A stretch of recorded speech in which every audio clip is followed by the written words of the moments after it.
최고의 인재를 영입하는 기술, 조직의 운명을 바꾸는 채용의 원칙. 안녕하세요. 리더십의 지혜를 나누는 시간입니다. 오늘 우리는 모든 리더가 마주하는 가장 중요하고도 어려운 질문에 대해 이야기하고자 합니다. 당신의 조직, 당신의 팀, 당신의 사역의 미래를 결정짓는 가장 중요한 자산은 과연 무엇일까요? 뛰어난 제품일까요? 혁신적인 아이디어일까요? 아니면 막대한 자본일까요? 이 지혜로운 가르침을 듣기 앞서 잠시 시간을 내어 이 영상을 공유하고 좋아요를 눌러주시는 것은 하나님의 선한 메시지를 더 널리 전파하는 귀한 사역에 동참하는 것과 같습니다. 이 나눔을 통해 당신의 삶과 사역 위에 하나님의 축복이 가득하기를 기도합니다. 이제 조직의 성패를 가르는 핵심으로 함께 들어가 보겠습니다. 수많은 리더들이 최고의 제품이나 아이디어를 갖기 위해 고군분투합니다. 하지만 기억하십시오. 최고의 제품을 가진 평범한 팀보다 최고의 팀을 가진 조직이 언제나 승리합니다. 왜냐하면 최고의 사람들이 결국 최고의 아이디어를 내고 최고의 제품을 만들어내기 때문입니다. 조직의 잠재력은 그곳에 속한 사람들의 역량에 달려 있습니다. 짐 콜린스의 말을 빌리자면 사람이 당신의 가장 중요한 자산이 아닙니다. 올바른 사람이 당신의 가장 중요한 자산입니다. 어떤 이들은 이렇게 말할지도 모릅니다. 우리 조직은 아직 작고 충분한 보상을 제공할 형편이 안 돼서 최고의 인재를 데려올 수 없어요. 하지만 이것은 매우 중요한 오해입니다. 위대한 인재를 끌어들이는 것은 거대하고 성공적인 조직이 아닙니다. 그들의 마음을 움직이는 것은 바로 따를 가치가 있는 위대한 비전입니다. 당신의 비전이 살아 숨쉬고 사람들의 가슴을 뛰게 한다면 인재는 자연스럽게 모여들 것입니다. 본격적인 채용의 원칙을 논하기에 앞서 많은 리더들이 현재 팀원들과 겪는 두 가지 흔한 딜레마를 먼저 짚어보겠습니다. 첫째, 어떤 팀원들은 프로젝트 내내 하나부터 10까지 일일이 챙겨줘야만 합니다. 이런 직원에게 어떻게 일을 맡겨야 할까요?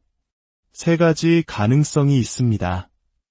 첫째, 당신이 처음에 기대하는 결과에 대해 아주 명확하게 설명하지 않았을 수 있습니다. 리더로서 내가 원하는 것이 무엇인지 수정처럼 명확하게 전달하고 있는지 스스로에게 물어보십시오. 둘째, 팀원이 성장하는 과정에서 더 많은 은혜와 인내가 필요할 수 있습니다. 때로는 실패를 경험하도록 허용하는 것이 최고의 가르침이 될 수 있습니다. 이는 마치 부모가 아이의 숙제를 대신 해주는 대신 준비하지 못한 것에 대한 결과를 스스로 마주하게 하는 것과 같습니다. 실패를 통해 배우고 성장할 기회를 주어야 합니다. 마지막으로, 만약 당신이 명확하게 설명했고 성장할 기회와 자원을 충분히 주었음에도 불구하고 계속해서 기대에 미치지 못한다면 어쩌면 그 역할에 맞지 않는 사람일 수 있습니다. 팀을 업그레이드해야 할 때일지도 모릅니다. 둘째, 새로운 팀원에게는 자신감을 심어주고 오랫동안 일해온 베테랑에게는 그들이 항상 정답을 아는 것은 아니라는 점을 어떻게 부드럽게 일깨워줄 수 있을까요? 핵심은 이것입니다. 모든 팀원은 각자의 가치를 더하지만 모든 팀원이 동일한 가치를 더하는 것은 아님을 이해시켜야 합니다.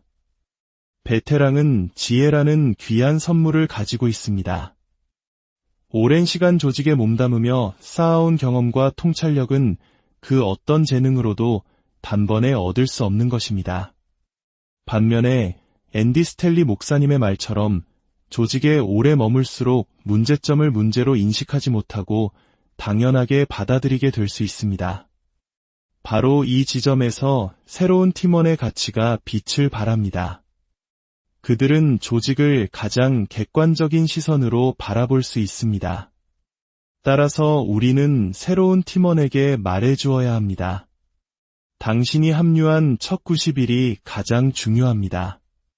당신의 신선한 눈으로 우리가 보지 못하는 것들을 발견하고 이야기해 주세요. 우리는 베테랑의 지혜에서 배우고 신입의 새로운 관점에서 배울 것입니다. 이 둘이 조화를 이룰 때 조직 전체가 함께 성장하는 것입니다.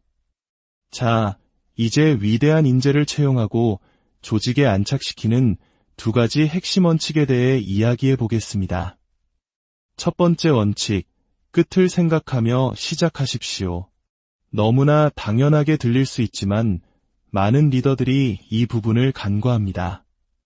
채용을 시작하기 전에 당신은 그 사람이 단순히 무엇을 할 것인가를 넘어 무엇을 책임지고 관리할 것인가, 그리고 궁극적으로 어떤 결과를 만들어내기를 기대하는가를 명확히 해야 합니다. 직무기술서를 작성할 때 단순한 업무 나열을 넘어 관리 감독의 범위와 기대 성과를 구체적으로 명시해야 합니다. 이는 우리가 어떤 유형의 사람을 원하는지 명확하게 아는 데 도움을 줍니다.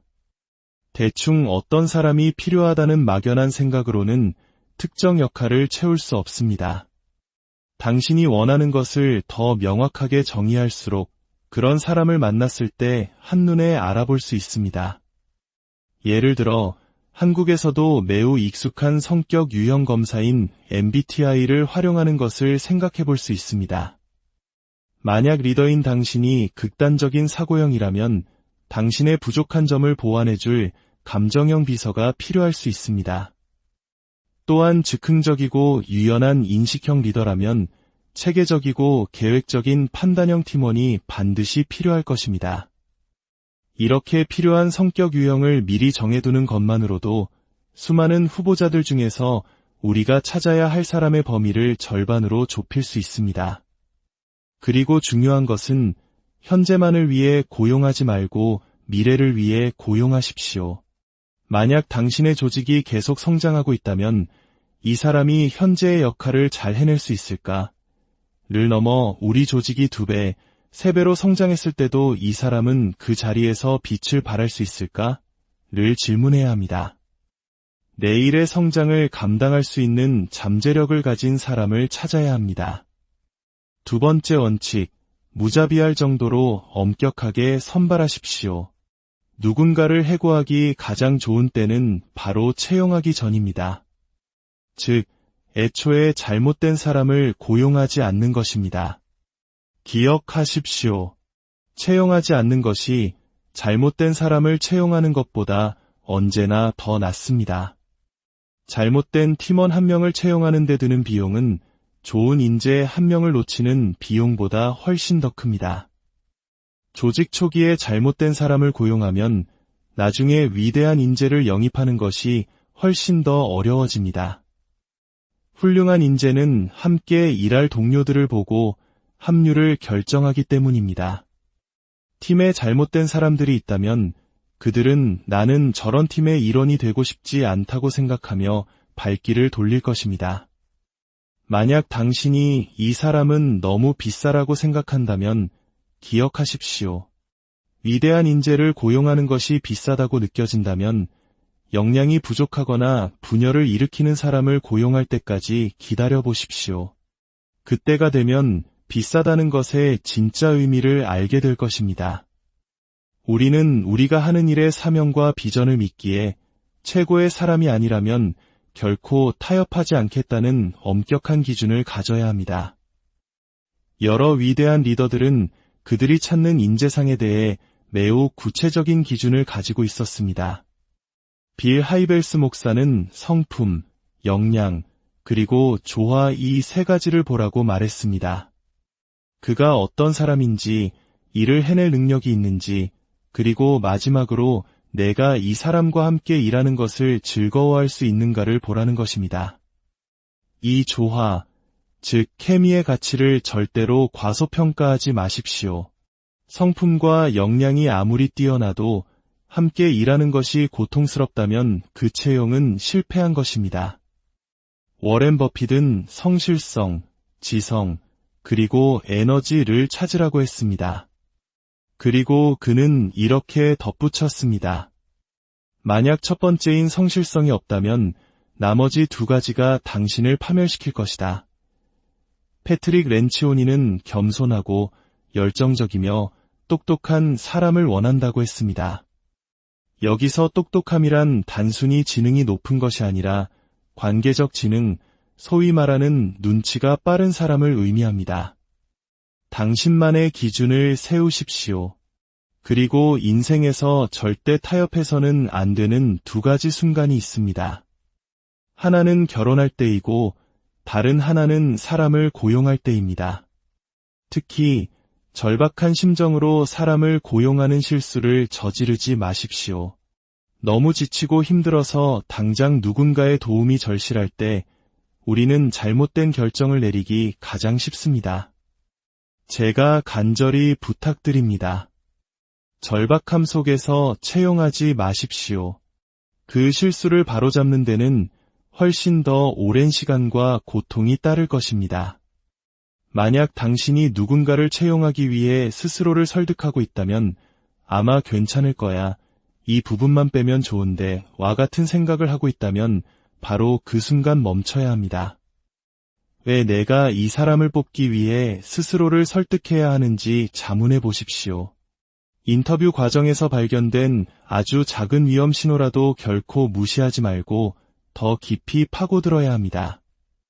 만약 올바른 사람이 나타나지 않는다면 아직 때가 아닌 것입니다. 다시 한번 정리해 보겠습니다. 위대한 비즈니스는 사람이 만듭니다. 그러므로 리더는 비즈니스를 구축하는 것이 아니라 사람을 세워야 합니다. 그렇게 세워진 사람들이 비즈니스를 위대하게 만드는 것입니다. 이를 위해 우리는 첫째, 끝을 생각하며 시작해야 합니다. 우리가 원하는 결과를 명확히 하고 미래의 성장을 감당할 사람을 찾아야 합니다. 둘째, 무자비할 정도로 엄격하게 선발해야 합니다. 잘못된 채용은 조직에 막대한 해를 끼칩니다. 절대로 절박함 속에서 타협하지 마십시오. 다음 시간에는 채용의 구체적인 방법에 대해 더 실질적인 이야기들을 나누겠습니다. 그 시간을 준비하기 위해 여러분에게 두 가지를 제안하고 싶습니다. 첫째, 당신 조직의 핵심 가치를 정의하십시오. 당신의 조직은 무엇을 위해 존재하며 무엇을 가장 중요하게 생각합니까? 가치는 문화를 만들고 문화는 행동을 결정합니다. 둘째, 당신 조직의 최고의 행동 가치 목록을 만드십시오. 이는 우리가 무엇을 믿느냐가 아니라 우리가 어떻게 행동하는가에 대한 것입니다. 당신의 팀에서 가장 뛰어난 성과를 내는 사람들을 떠올려 보십시오. 그들에게서 공통적으로 발견되는 행동 특성은 무엇입니까? 열정적인가요? 창의적인가요? 유연한가요? 집중력이 높은가요? 이 두 가지를 미리 준비하신다면 다음 에피소드는 당신에게 훨씬 더 큰 유익을 줄 것입니다. 리더가 성장할 때 모두가 함께 성장합니다. 당신의 팀을 세우고 조직을 성장시키는 여정 위에 하나님의 지혜와 축복인을 함께하기